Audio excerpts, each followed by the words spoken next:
Quem puder abrir na sua Bíblia em Ageu, capítulo 1, do versículo 5 ao 9. Tá bom? Aí eu coloquei aqui para ser bem mais prático. Em Ageu 1, do capítulo 5 ao 9, diz assim: portanto, assim diz o Senhor dos Exércitos: considerem o que tem acontecido com vocês. Vocês semearam muito e colheram pouco. Comem, mas isso não chega para matar a fome. Bebem, mas isso não dá para ficarem satisfeitos. Põem roupa, mas ninguém se aquece. E o que recebe salário, recebe-o para colocá-lo numa sacola furada.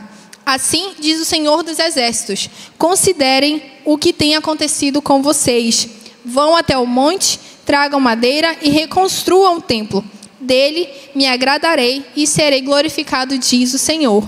Vocês esperavam que fosse muito, mas o que veio foi pouco. E esse pouco, quando levaram para casa, eu o dissipei com um sopro. E por quê?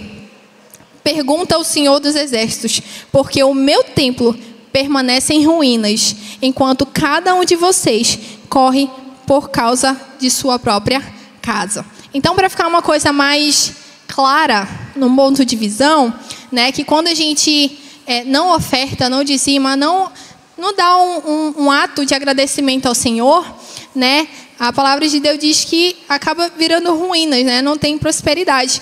Então, para ficar mais claro aqui para vocês, né, pode esticar a sacola, deixa ela solta. Isso. Então, vou colocar aqui um porta-óculos, ó.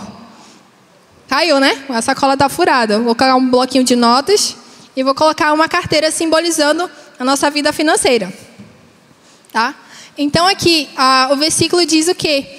O que recebe salário, recebe-o para colocá-lo numa sacola furada.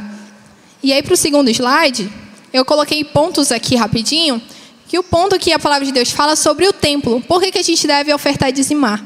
Para ajudar no templo, que é a casa de Deus, né? E, no caso, é a nossa igreja, né? Então, a sua oferta não é em vão, né? Ela é para ajudar tudo isso aqui. Não está legal o clima, o ar-condicionado, o ventilador, a cadeira, está tudo bonitinho, tudo limpinho, né? Então, isso é devido à sua oferta, ao seu dízimo, tá bom? O segundo ponto é o salário. Para quem trabalha, é o salário. Para quem ainda não trabalha, que a gente tem adolescentes aqui, vamos chamar de mesada, né? A gente recebe uma mesada do pai, né? Ah, eu não recebo R$100 do meu pai, mas de vez em quando teu pai ou tua mãe te dá algum dinheirinho. Então, o que você pode fazer? Pega-se no mês e analisa o quanto que você recebe do seu pai, para sair, seja o que for. Ah, eu recebo R$100 no total no mês, mais ou menos, em média, R$100. Então, você vai tirar ali, né, um dinheirinho ali para ofertar, ou os 10% para você dar o dízimo. Então, não tem essa desculpa: eu sou adolescente, eu não trabalho, eu não posso dizimar. Minha mãe me ensinou desde pequena a dizimar. Ela me dava de mesada R$20, depois foi aumentando para R$40. E ela falava: minha filha, nem que seja R$1 o seu dízimo, mas você precisa dizimar. E eu recebi muitas bênçãos de Deus até hoje, né? Tenho 29 anos, devido a essa atitude, essa fidelidade com Deus, né? E essa ação do seu salário, da sua mesada, é uma ação que vai ajudar nos seus sonhos. Quem aqui tem sonho de fazer faculdade? Eita, só pouca gente, meu Deus do céu. Alguém tem sonho de casar? Alguém tem sonho de ter um carro próprio? Alguém tem sonho de ter uma casa própria? Então, gente, a resposta está aqui, ó. O seu salário ou a sua mesada, você precisa confiar em Deus, ter essa atitude. Amém?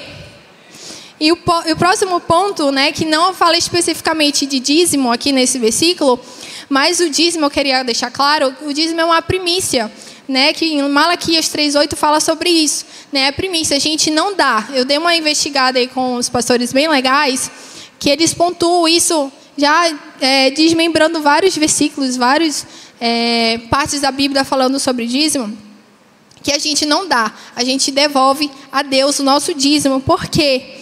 É um ato de agradecimento. A gente só dá aquilo que é nosso. Na palavra de Deus diz que a gente tem que devolver a Deus aquilo que é dele. Então, nessa parte do versículo de Malaquias, fala o quê? Que ele fala que o povo está roubando ele. Como está roubando ele? Com os dízimos, né? Então, No nome de Jesus, não roube a Deus, né? Devolva para Ele, né? Não está aqui, Deus, eu estou te dando o meu dízimo. Não, você está devolvendo o que é dele. Amém? Próximo slide, eu botei esse ponto, que é um ponto muito, muito importante, que não está nesse versículo, nesse capítulo de Ageu aí, mas é um ponto assim, super significativo, que é do coração, né? A oferta é um ato do coração, né? E 2 Coríntios fala do capítulo 9, do 6 ao 7, vocês podem estar vendo depois, né? Que a questão do coração não importa aquilo como fazemos, não importa aquilo que fazemos, mas como fazemos. Não adianta você ofertar R$1.000 se o seu coração não está totalmente agradecido, não está feliz, se você não fez aquilo realmente porque você quis, né? Por agradecimento a Deus pelo que você tem. E aí um dos exemplos que a gente tem, que todo mundo conhece, é o exemplo da viúva, né, que deu uma ofertinha, 2 moedinhas bem bonitinhas, e Deus e Jesus, né, fala como é muito importante essa atitude dela. Então o foco foi o quê? O coração, não foi a quantidade. Quando a gente fala sobre oferta, a gente vê muitos negócios de quantidade, né? Quero dar muito, muito, mas não é sobre muito. É sobre o que é verdadeiro no seu coração. E o outro exemplo é Abel e Caim, né? Deus se agradou com a oferta de Abel e não de Caim. Por quê? Os dois estavam colhendo e dando as mesmas coisas. Porém, Abel, na palavra de Deus diz em Gênesis capítulo 4, do 14 ao 15, que Abel deu as primícias, deu as primeiras colheitas. E Caim foi pegando, foi comendo, foi largando. E o que sobrou? Vou dar para Deus. Então, ele deu para Deus o resto, né? O fim. E o próximo slide. Então, eu pontuei aí, né? Que começa, para ofertar e dizimar, começa primeiro com o coração, né? Como você está ofertando. Segundo, o templo. Você vai estar ajudando a casa de Deus. Terceiro, o seu salário ou mesada, que significa o quê? Prosperidade, né? Não seja como essa sacola furada que você vai colocar, né? E tem muita gente que recebe o seu salário, sua mesada, mas não vê frutos, né? Recebe o dinheiro, acaba o dinheiro, não consegui fazer nada, não consegui comprar nada, não consegui investir em nada. Tem muita gente que passa por isso. Meu Deus, eu não consigo tirar minha carteira de habilitação, eu não consigo fazer um curso porque não tem dinheiro. Então, verifique a raiz disso. Por que não está sobrando dinheiro? Muitas vezes você está sendo essa sacola furada que só está passando direto e não está rendendo nada. E por último, o dízimo. Devolva e não roube. E último slide, só para a gente ler aqui. Eu pedi para colocar esse versículo, né? Honre ao Senhor com os teus bens e com as tuas primícias de toda a tua renda. E se encherão fartamente os teus celeiros e transbordarão, mais uma vez, transbordarão de vinho os teus lagares. Provérbios 3, versículo 9 ao 10. Então, você pode ficar em pé. Em nome de Jesus.